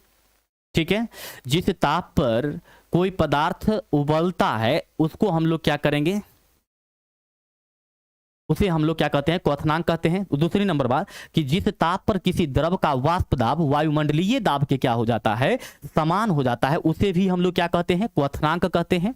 उसके बाद नेक्स्ट बात यहां पर आता है कि जब शुद्ध विलायक में किसी पदार्थ को घोल दिया जाता है तो उसके क्वथनांक में वृद्धि होती है, उसे क्वथनांक उन्नयन कहते हैं। ध्यान दीजिएगा क्वथनांक उन्नयन का परिभाषा यहां पर है, आपका क्वथनांक उन्नयन का परिभाषा यहां पर है। क्या है परिभाषा, फिर से सुनिएगा कि जब शुद्ध विलायक में किसी पदार्थ को घोला जाता है, जब शुद्ध पदार्थ में किसी पदार्थ को घोला जाता है तो उसके क्वथनांक में वृद्धि हो जाती है और उसी चीज को क्या कहा जाता है, क्वथनांक उन्नयन कहा जाता है।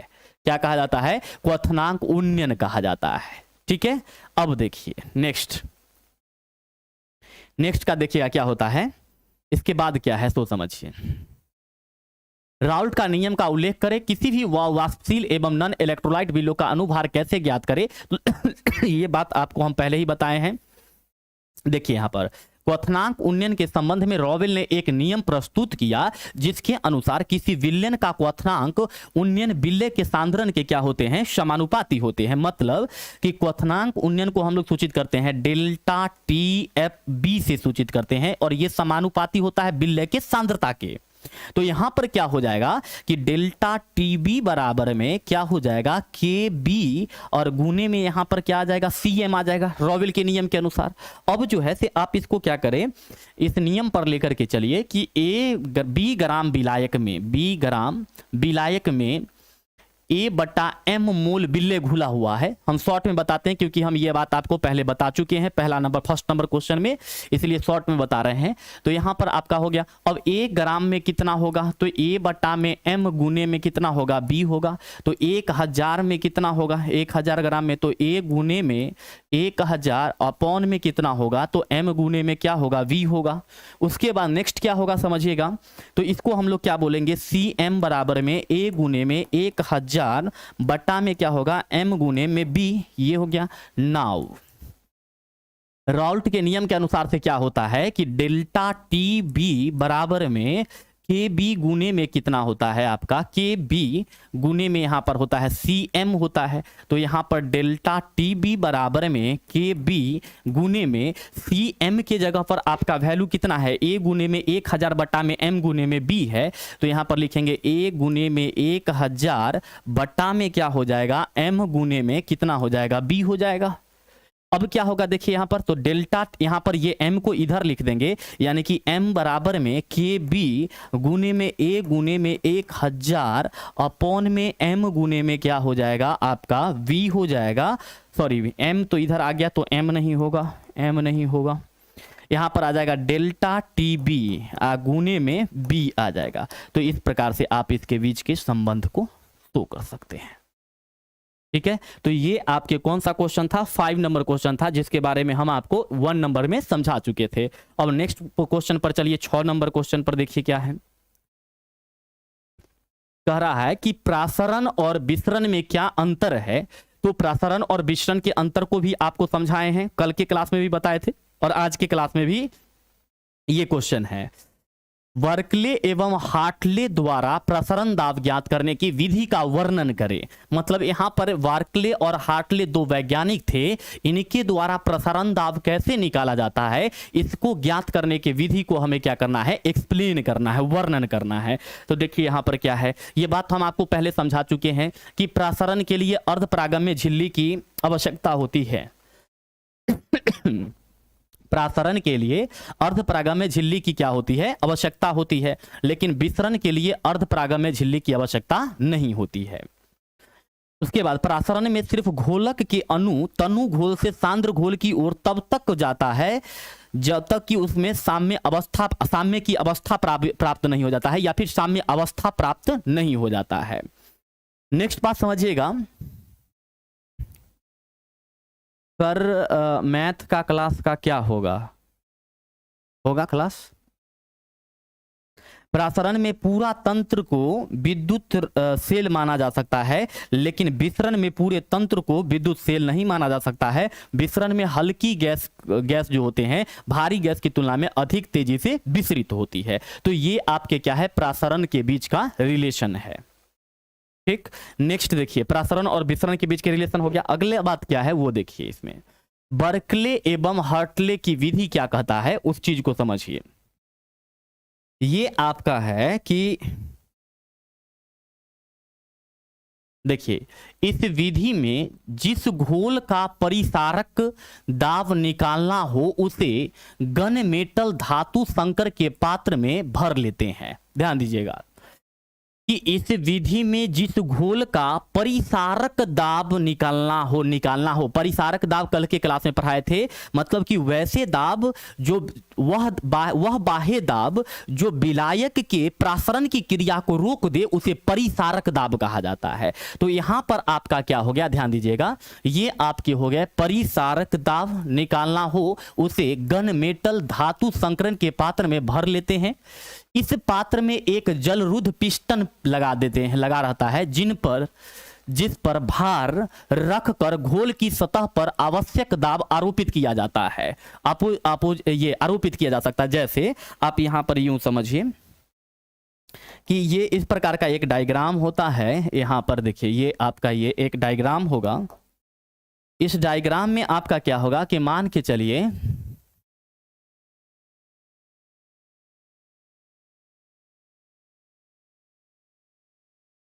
ये एक डायग्राम हो गया। चलिए अब क्या करेंगे, सो देखिए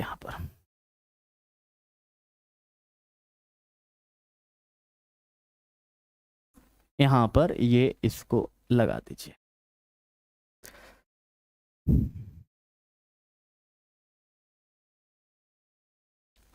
यहां पर ये अर्धपरागम्य झिल्ली लगा दीजिए और यहां पर क्या करना है, एक पिस्टन लगा देना है। यहां पर आपको एक पिस्टन लगा देना है, ये पिस्टन लगा देना है। अब क्या करेंगे तो देखिए यहाँ पर पिस्टन लगाने के बाद क्या करेंगे कि यहाँ पर जो है ये आपके अर्धपरागम में झिल्ली हो जाएंगे, ये आपके अर्धपरागम में झिल्ली हो जाएंगे, अर्धपरागम में झिल्ली है, ये आपके अर्धपरागम में झिल्ली है। अब इसमें क्या करते हैं कि यहाँ पर इसको ये रोक देते हैं। चलिए ये इसको एक तरफ विलायक ले लिए और एक तरफ क्या कर लिए, विलयन ले लिए, एक तरफ विलयन ले लिए। इस प्रकार से एक तरफ क्या हो गया, विलयन हो गया।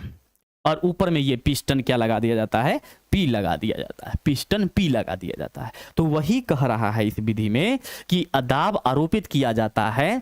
उसके बाद कहता है एक सरंध्र पात्र होता है जिसमें छिद्रों के पर कॉपर फेरोसाइनाइड की झिल्ली बनी रहती है। सरंध्र पात्र को स्रवित जल से भर देते हैं। सरंध्र जो होते हैं पात्र को स्रवित जल से क्या कर देते हैं, भर देते हैं। इसके एक सिरे पर कोशिका नली तथा दूसरे सिरे पर जल पात्र रहता है। अब पिस्टन पर इतना भार रखते हैं जिससे कोशिका नली में जल की सतह अपने आरंभिक ऊंचाई पर आकर क्या होते हैं, स्थिर हो जाए। पिस्टन पर लगाया गया बाहरी दाब घोल का परिसारक दाब होता है। मतलब कि जो हम यहाँ पर आपको बताएं कि जो ये पिस्टन पर जो बाहरी दाब लगाया गया, यहाँ पर ये जो पिस्टन है ये आपके क्या है, पिस्टन है। और इस पिस्टन में जो बाहरी दाब लगाया गया इसे हम लोग क्या कहते हैं, परिसारक दाब कहते हैं। और यही विधि है आपका, किस चीज का विधि है, तो ये विधि आपका है बर्कले और हार्टले के विधि है, जो आपको यहाँ पर क्वेश्चन है और ये एग्जाम में क्वेश्चन पूछा गया था। तो आप इस क्वेश्चन को अच्छी तरह से देख लीजिएगा, ठीक है। तो इस प्रकार से आपके कितने प्रश्न खत्म हो गए, 6 प्रश्न समाप्त हो चुके हैं। कमेंट सेक्शन में आप लोग एक बार 1 लिखिए अगर आपको समझ में आ चुका है तो जल्दी से। जो अभी तक बताया गया है अगर वो सारा क्वेश्चन आपको समझ में आ चुका है तो कमेंट सेक्शन में एक बार 1 लिखिए। फिर हम लोग अगले प्रश्न की ओर चलेंगे। नेहा गुप्ता, विवेक कुमार मंडल, एलोन बॉय, अनामिका गुप्ता, स्नेहा गुप्ता व शहनाज आफरीन, एलोन, विवेक। चलिए ठीक है, अगले प्रश्न पर चलते हैं। देखिए अगला प्रश्न क्या है। अगला प्रश्न है आपका 7 नंबर में, वाष्प दाब से आप क्या समझते हैं। पहले तो आप इस चीज को समझिए कि वाष्प दाब होता क्या है, उसके बाद फिर हम लोग इस दोनों पर चर्चा करेंगे, ठीक है। ध्यान दीजिएगा, वाष्प दाब होता क्या है इस चीज को समझिए। इसमें कहा जा रहा है कि किसी ताप पर कोई भी एक फिक्स टेम्परेचर कर ले, उस फिक्स टेम्परेचर पर किसी ताप पर किसी द्रव के वाष्प द्वारा, कोई द्रव है उसके वाष्प से आरोपित दाब को उस ताप पर उस द्रव का वाष्प दाब कहते हैं। अब यूं समझिए कि हम एक डायग्राम बनाते हैं और उस डायग्राम से आप समझिए। यहां पर जो है वो डायग्राम हम आपको बना के बताते हैं। चलिए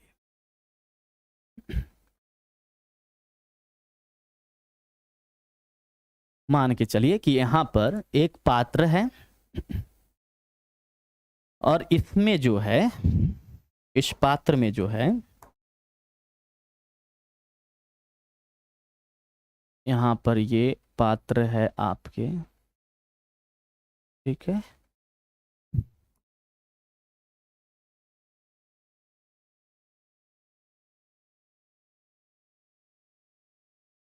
चलिए अब ये पात्र है, अब यहां पर क्या करना है तो ध्यान दीजिए। इस पात्र में क्या करेंगे, इस पात्र को इस प्रकार से कंटेनर में अरेंजमेंट कर लीजिए। यहां पर अरेंजमेंट कर दीजिए। चलिए इसको यहां पर इस प्रकार से अरेंजमेंट कर दीजिए।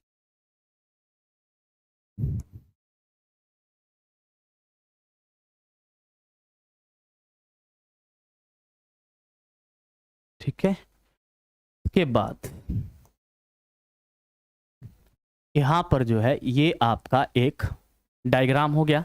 अब इसमें क्या है कि इसमें बोतल रख दीजिए, ठीक है, ये इसमें वाटर रख दीजिए, तो वाटर रख देते हैं, मान के चलिए इसमें क्या रख दिए, वाटर रख दिए, जल रख दिए। तो कहता है कि जल रखेंगे तो एक निश्चित ताप, मान करके चलिए कि 70 डिग्री टेम्परेचर ले लेते हैं या फिर 50 डिग्री टेम्परेचर ले लेते हैं, 50 डिग्री सेल्सियस टेम्परेचर ले लिए, तो 50 डिग्री टेम्परेचर पर जो है अब क्या होगा कि यहां से जो द्रवित अणु होंगे, जो यहां पर ये द्रव के रूप में, वाष्प के रूप में ऊपर बढ़ेगा, वो क्या होगा कि यहां पर जाकर के क्या करेगा, इस पर दाब, प्रहार से दाब उत्पन्न करेगा, इस सब पर दाब उत्पन्न करेगा। तो इस द्रव के एक निश्चित ताप पर द्रव के वाष्प से उत्पन्न दाब को हम लोग क्या कहते हैं, वाष्प दाब कहते हैं। तो ये आपका क्या हो गया, वाष्प दाब हो गया। इसी चीज को हम लोग क्या कहते हैं, वाष्प दाब कहते हैं।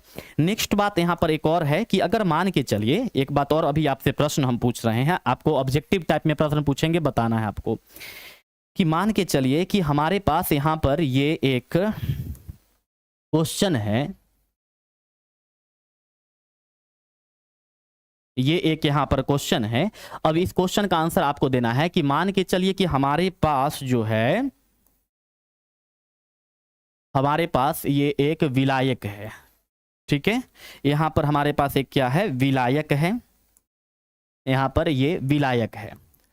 तो यहां पर जैसे ही विलायक है तो अभी जो इसका वाष्प दाब होगा, जब इसमें हम क्या करें, अभी इसका वाष्प जैसे गर्म करेंगे तो ये वाष्पित होकर के ऊपर जाएगा, और कुछ ऐसे पदार्थ मिलाते हैं जो वाष्पशील पदार्थ है, जो वाष्पित हो सकते हैं, वाष्पशील पदार्थ मिलाए हैं, वाष्पशील पदार्थ मिलाए हैं, ठीक है। अभी जो है इसके सतह पर सिर्फ जल के अणु है, सिर्फ जल के अणु है, सिर्फ जल के अणु है, याद रखिएगा किसके अणु है, तो सिर्फ जल के अणु हैं, सिर्फ जल के अणु है। तो जब इसको गर्म करेंगे तो ये वाष्पित होकर के ऊपर की तरफ जाएगा, ठीक है, ये वाष्पित होकर के ऊपर जाएगा। तो इस अवस्था में क्या होगा, वाष्प दाब ज्यादा होगा। अगर मान के चलिए कि इस वाष्पशील पदार्थ को यहां पर जब हम इसमें मिला देते हैं तो क्या होगा, इसका वाष्प दाब बढ़ेगा या घटेगा, आप लोग कमेंट करके बताइए। अगर इस वाष्पशील पदार्थ को यहां पर मिलाएंगे, मान के चलिए कि वाष्पशील पदार्थ को मिलाएंगे तो यहां पर इसके सतह पर वाष्पशील पदार्थ भी तो आएगा। कौन सा पदार्थ आ रहा है, वाष्पशील पदार्थ भी आ रहा है। तो ऐसी स्थिति में इसका वाष्प दाब बढ़ेगा या फिर घटेगा, कमेंट करके बताइए जल्दी से। इसका वाष्पशील पदार्थ मिला देने पर इसका वाष्प दाब में क्या प्रभाव पड़ेगा, बढ़ेगा या फिर घटेगा।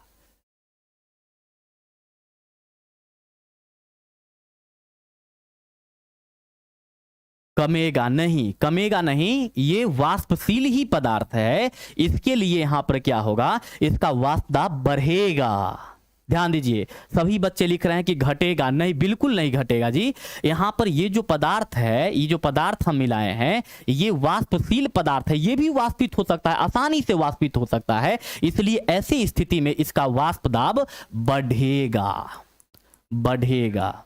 लेकिन कंडीशन है कि अगर हम इस सिचुएशन में क्या करते हैं, यहां पर वाष्प दाब बढ़ेगा, लेकिन अगर ऐसा स्थिति, अगर यहां पर मान के चलिए, एक और डायग्राम से समझिए इसको, कि यहां पर हम एक डायग्राम बना लिए और इस डायग्राम में जो है, यहां पर हम विलायक ले लेते हैं, यहां पर ये विलायक ले लिए, शुद्ध जल है, शुद्ध जल है, तो इसके सतह पर सिर्फ जल के अणु है, सिर्फ जल के अणु है। तो अभी यहां पर क्या होगा, इसका वाष्प दाब क्या होगा, ज्यादा होगा। लेकिन मान के चलिए कि इसके सतह, इसमें हम क्या मिला देते हैं, अवाष्पशील पदार्थ मिला देते हैं, अवाष्पशील पदार्थ मिलाते हैं। तो जैसे ही अवाष्पशील पदार्थ मिलाएंगे, जैसे ही अवाष्पशील पदार्थ मिला देंगे, इसका मतलब क्या होगा कि इसके सतह पर कुछ अवाष्पशील पदार्थ आ जाएगा, अवाष्पशील कण आ जाएगा। तो क्या होगा कि ऐसी स्थिति में ये वाष्पित तो होगा नहीं, तो इसका वाष्प दाब क्या हो जाएगा, घट जाएगा। वाष्प दाब क्या हो जाएगा, घट जाएगा, घट जाएगा, घट जाएगा, ये होगा, ठीक है। अब यही चीज को यहां पर लिखा हुआ है क्वेश्चन में, हम आपको पहले ही समझा दिए हैं। देखिए, ये तो वाष्प दाब हो गया। अब कहता है वाष्प दाब में क्या अंतर होता है जब वाष्पशील विलेय वाष्पशील विलय को विलयन में मिलाते हैं, तो देखिए अगर वाष्पशील विलय को विलायक में मिलाया जाता है तो उसका वाष्प दाब बढ़ जाता है, जो कि हम आपको पहले ही बताए हैं। ऐसा कर देते हैं जब वाष्पशील जो वाष्पित हो सकते हैं, तो अगर हम वाष्पशील विलय को मिला देते हैं तो उसका देखिए वाष्प दाब जो होगा ये बढ़ जाता है। ध्यान दीजिए, इसका वाष्प दाब क्या होगा, बढ़ जाता है। लेकिन क्या है, अवाष्पशील विलय की उपस्थिति में अगर अवाष्पशील विलय मिलाया जाए, को विलयन में मिलाते हैं, तो उपस्थिति में घोल का क्या होता है, वाष्प दाब शुद्ध विलायक के अपेक्षा क्या हो जाता है, कम हो जाता है। यही चीज हम आपको डायग्राम के माध्यम से, तीन गो डायग्राम के माध्यम से समझाएं। एक ये वाष्प दाब के लिए समझाए थे, ये वाष्प दाब के लिए समझाए थे, और यहां पर ये वाष्पशील पदार्थ के लिए समझाए हैं, और यहां पर जो है ये अवाष्पशील पदार्थ के लिए समझाए। तो इस प्रकार से जो है से आपके वाष्पशील के बारे में भी हो गया, अवाष्पशील के बारे में भी हो गया, और वाष्प दाब के बारे में भी हो गया। इस प्रकार से आपके 7 क्वेश्चन क्या हो गए, समाप्त हो गए। अब बताइए क्या आपको ये 7वां नंबर प्रश्न समझ में आया या नहीं, एक बार कमेंट करके बताइए जरा। 7वां नंबर प्रश्न समझ में आया या नहीं, कमेंट सेक्शन में 1 लिखिए अगर आपको समझ में आ चुका है तो जल्दी से।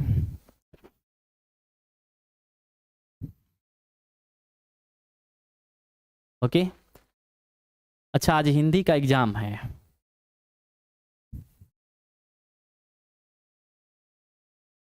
ठीक, हिंदी का एग्जाम था।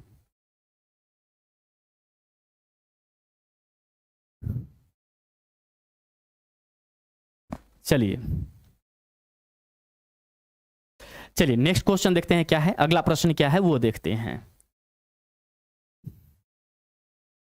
8 नंबर का प्रश्न देखते हैं। हेनरी के नियम का वर्णन करें, मतलब हेनरी का नियम क्या है, इसका वर्णन करना है, एक्सप्लेन करना है, समझे। तो देखिए बहुत आसान है, क्या कह रहा है, हेनरी का नियम क्या कर रहा है वो देखिए। यह नियम दाब, देखिए यहां पर दाब, ध्यान दीजिएगा, दाब व विलायक में विलयता, विलायक में विलयता, दो चीज के बीच में संबंध स्थापित किया है। हेनरी का नियम, यह नियम दाब व विलायक में विलयता के संबंध को बताता है। इसके अनुसार, मतलब इसके अनुसार क्या है सो समझिए। दिए हुए आयतन में अगर कोई फिक्स आयतन है, उस आयतन में स्थिर ताप पर टेम्परेचर अगर कांस्टेंट है, फिक्स है, यदि टेम्परेचर बदलता नहीं है, तो घोलक में, घोलक मतलब होता है विलायक, घोलक का मतलब होता है विलायक, विलायक में क्या होगा बुआ जी, विलायक में घुलने वाली गैस की मात्रा उस गैस के दाब के समानुपाती होगा।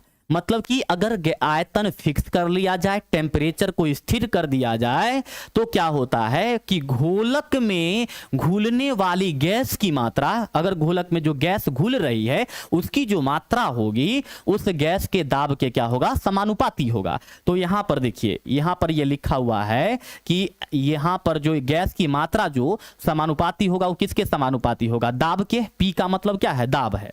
एम का मतलब हो गया गैस की मात्रा, गैस की मात्रा, m का मतलब हो गया गैस की मात्रा हो गया, और p का मतलब हो गया दाब, दाब हो गया। और यहां पर इस समानुपाती को हटाने के लिए यहां पर क्या लगा दिए, m बराबर में k इंटू पी लगा दिए, जहां पर k को हेनरी स्थिरांक कहा जाता है। देखिए यहां पर m बाई पी और k, जहां घुलित गैसों की मात्रा m है, गैस का दाब p है, वह हेनरी स्थिरांक k है। यहां पर जो ये k है, स्थिरांक को हटाएंगे तो m बराबर में k इंटू में p होगा। तो p को क्या कहा जाता है, हेनरी स्थिरांक, हेनरी स्थिरांक कहा जाता है। ये आपके क्या है, हेनरी का नियम है। अब इससे रिलेटेड और भी आगे प्रश्न है, आते हैं देखते हैं। देखिए क्या है, प्रसारणी दाब की परिभाषा दे। क्या प्रसारणी दाब एक अनुसंख्य गुणधर्म है? तो प्रसारणी दाब तो बिल्कुल ही अनुसंख्य गुणधर्म है, लेकिन चलिए इसके बारे में देखते हैं क्या है। पहले है हेनरी के नियम की सीमा, मतलब कि हेनरी के नियम का क्या ड्रॉबैक आया था, क्या लिमिटेशन था, उस चीज को समझना है। तो इसमें देखेंगे क्या है, अधिक विलयशील गैस जैसे NH3CO HCl आदि पर लागू नहीं होता है, मतलब इन चीजों पर हेनरी का नियम लागू नहीं होता है। सेकेंड बात आता है कि प्रयुक्त दाब जब अधिक उच्च नहीं, प्रयुक्त दाब ज्यादा अधिक नहीं होना चाहिए, अधिक उच्च नहीं होना चाहिए। जो टेम्परेचर हेनरी के दाब में लगाया जा रहा है, जो दाब लगाया जा रहा है, प्रेशर लगाया जा रहा है, वो दाब ज्यादा हाई नहीं होना चाहिए। तो ये इस सब का ड्रॉबैक है। प्रयुक्त ताप बहुत कम नहीं होना चाहिए, प्रयुक्त दाब जो है वो बहुत कम नहीं होना चाहिए, एक लिमिटेशन में होना चाहिए। ठीक, नेक्स्ट देखिए यहां पर, जब गैस विलायक से आणविक जटिल यौगिक बनाती है तो आयनन या सहचार्य करती है, मतलब कि उनके आपस में कोई रिएक्शन नहीं होना चाहिए, गैस में और विलायक में कोई भी आपस में रिएक्शन नहीं होना चाहिए। ये आपके कौन सा लिमिटेशन है, किसका लिमिटेशन है, हेनरी के नियम का लिमिटेशन है, उसका ड्रॉबैक है, उसका दोष है। चलिए नेक्स्ट देखिए क्या है, प्रसारण दाब। कितना बार आप लोग को पढ़ाए हैं ऑस्मोटिक प्रेशर। एक गैस जो दाब पात्र की दीवारों पर उत्पन्न करती है वह उसके चलायमान अणुओं के टकराव के कारण होता है। इसी प्रकार से तनु बिल्ले में उत्पन्न प्रसारण दाब अर्धपरागम्य झिल्ली पर बिल्ले अणुओं के टकराव द्वारा माना जा सकता है। गैसीय दाब जिस अणुओं की संख्या पर निर्भर करती है उसे हम लोग क्या कहते हैं, प्रसारणी दाब कहते हैं। और यह एक क्या है, अनुसंख्यिक गुणधर्म है, और यह एक क्या है, अनुसंख्यिक गुणधर्म है। इस प्रकार से आपके क्या हो गए, ये प्रश्न कंप्लीट। प्रश्न संख्या क्या था, 8 दीर्घ उत्तरीय 8। ठीक है, तो ये आपके कंप्लीट हो गया। अब हम लोग चलेंगे 9 नंबर क्वेश्चन पर चलेंगे, लेकिन उससे पहले आप लोग एक बार कमेंट सेक्शन में 1 लिखिए अगर आपको समझ में आ चुका है, तब हम लोग फिर 9 नंबर प्रश्न पर बात करेंगे और उसके बाद एक और क्वेश्चन होगा, बस लास्ट। फिर अगले क्लास में हम लोग चैप्टर 3 के बारे में पढ़ेंगे, लेकिन अभी हम लोग चैप्टर 2 को खत्म करने वाले हैं।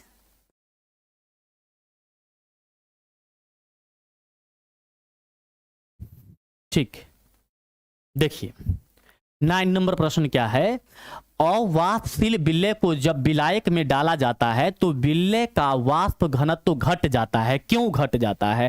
साधारण सी बात है कि अगर हम आपको डायग्राम के माध्यम से समझाए तो यूं समझिए कि अगर सपोज कीजिए यहां पर अभी अगर हम शुद्ध विलायक लिए हैं, इसमें हम अगर शुद्ध विलायक लिए हुए हैं, शुद्ध विलायक लिए हुए हैं, यहां पर मान के चलिए कि हम यहां पर शुद्ध विलायक लिए हुए हैं, शुद्ध विलायक लिए हुए हैं, और इसमें हम क्या है, ये आपका यहां पर ये शुद्ध विलायक है।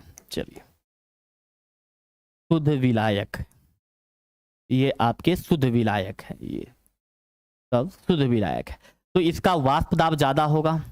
लेकिन अगर हम इसमें अवाष्पशील पदार्थ मिला दें, अवाष्पशील जो वाष्पित नहीं हो सकते हैं, अवाष्पशील पदार्थ आपको यहां पर हम मिला देते हैं जो कि वाष्पित होकर के बाहर नहीं जा सकते हैं, तो फिर क्या होगा देखिएगा, मान के चलिए कि उसके अणु भी तो इसके सतह पर आ जाएगा, द्रव के सतह पर आ जाएगा, जिसके कारण इसका वाष्प दाब क्या हो जाएगा, घट जाएगा। ये आपके अवाष्पशील है।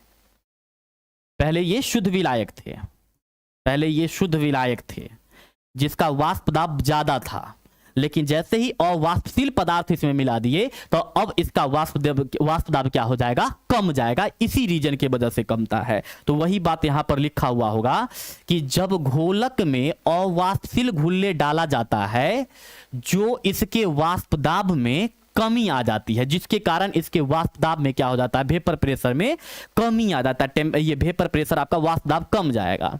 इस द्रव के पृष्ठ क्षेत्रफल जहां से वाष्पित होते हैं, पृष्ठ क्षेत्रफल मतलब कि यहां पर ये देखिए, ये आपके है पृष्ठ क्षेत्रफल जहां से अणु वाष्पित होते हैं, इसको पृष्ठ क्षेत्रफल कहते हैं।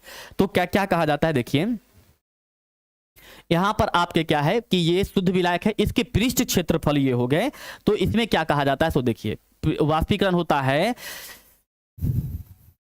हाँ, आधार पर समझा जा सकता है। जब अवाष्पशील पदार्थ को डाला जाता है तो घोलक के सतह का कुछ भाग घुल्ले के कण ढक लेते हैं। जो अवाष्पशील घुल्ले डालते हैं उससे वो उसके विलायक के कण ढक जाते हैं। अतः घोलक का वाष्पशील कम सतह के क्षेत्रफल से ही होता है, जिसके कारण इसका क्षेत्रफल कम जाता है। और यहां पर क्या होता है आपका, यहां पर आपका क्या हो जाता है, क्षेत्रफल कम जाता है। इसका सतह का वाष्पित का क्षेत्रफल कम हो जाता है और इसका क्या हो जाता है कि यहां पर वाष्प घनत्व तो कम जाता है। नेक्स्ट कह रहा है कि वाष्प दाब के सापेक्ष अवनमन के बिल्ले से आणविक भार को कैसे निकाला जाता है। ये बात हम आपको पिछले बार कितना बार बता चुके हैं, ठीक है, ये सब बात हम आपको बता चुके हैं। आइए अगला प्रश्न पर, 10 नंबर पर, ठीक है। इसमें कहा जा रहा है कि आदर्श विलयन के नियम से धनात्मक विचलन प्रदर्शित करता है, व्याख्या करें। आदर्श विलयन जो है वो राउल्ट के नियम से धनात्मक विचलन प्रदर्शित करता है, धनात्मक विचलन प्रदर्शित करता है। ऐसा क्यों होता है, इस चीज को व्याख्या करना है, एक्सप्लेनेशन करना है, ठीक है। तो देखिए यहां पर विलयन के दो वाष्पशील घटकों को मिलाने पर अनादर्श विलयन राउल्ट नियम से धनात्मक विचलन दिखाते हैं। इनके अंतःक्रिया बल का परिणाम घट जाता है, अर्थात ए तथा क्रिया ए तथा बी अक्रिमी अंतःक्रिया से कम होता है। फलस्वरूप प्रत्येक घटक का आंशिक वाष्प दाब तथा विलयन का कुल वाष्प दाब आदर्श विलयन की तुलना में ज्यादा हो जाता है और इसीलिए ये आदर्श विलयन जो होता है राउल्ट के नियम से धनात्मक विचलन प्रदर्शित करते हैं। अब यहां पर क्या होगा देखिए, तो यहां पर पी ए जो होगा, ये जो होगा ज्यादा होगा पी नॉट एस इंटू में ए से, और पी बी जो होगा ये भी ज्यादा होगा किससे, तो पी नॉट बी इंटू में बी से हो जाएगा, जो राउल्ट के नियम को पालन कर रहा है, राउल्ट के नियम से धनात्मक विचलन प्रदर्शित कर रहा है। अब यहां पर देखिएगा आदर्श विलयन के दोनों घटकों में का व्यवहार खंडित रेखाओं द्वारा दिखाया गया है और साथ ही संपूर्ण विलयन भी दिखाया गया है। मतलब ये उसके विलयन के घटक, जैसे कि यहां पर मान के चलिए कोई पदार्थ है जो ए मिलाया हुआ है और पहले से कुछ पदार्थ मिला हुआ है जिसको बी है, तो इसी चीज को दर्शाया गया है, ए से दर्शाया गया है और इसको किससे दर्शाया गया है, तो बी से दर्शाया गया। तो इस प्रकार से जो है आपके यहां पर क्वेश्चन नंबर 10 भी क्या हो गया, कंप्लीट हो गया, ठीक है। थोड़ा सा बचा हुआ है, इधर देख लीजिए। राउल्ट का नियम का पालन न करने के अतिरिक्त इस विलयन के निम्न कमियां भी होती है। अगर यह राउल्ट के नियम को पालन नहीं करेगा तो इनमें क्या क्या कमी आ सकता है वो चीज को यहां पर आपको बताया हुआ है। तो इस प्रकार से आपके टोटल आज के क्लास में दीर्घ उत्तर ये समाप्त हो गए हैं, यानी कि चैप्टर 1 और चैप्टर 2 जो है वो आपका कंप्लीट हो गया है। देखिए अगर हम आपको बताएं तो आपके चैप्टर 1 और 2 कंप्लीट हो गया है। चैप्टर 1 और 2 जो है कंप्लीट हो गया है। अब हम लोग क्या अगले क्लास में करने वाले हैं, तो अगले क्लास में हम लोग पढ़ाई करने वाले हैं चैप्टर 3 के ऑब्जेक्टिव क्लास करने वाले हैं। चैप्टर 3 के ऑब्जेक्टिव क्लास करने वाले हैं, ऑब्जेक्टिव क्लास करने वाले हैं, ठीक है। तो इस प्रकार से जो है तो आपके आज की क्लास पूरी तरह से समाप्त हुआ। तो मिलते हैं फिर हम लोग अगले क्लास में, ठीक है। तब तक के लिए बहुत बहुत धन्यवाद। अच्छा चलता हूं, दुआओं में याद रखना। Bye bye, see you again, जय हिंद, नमस्कार।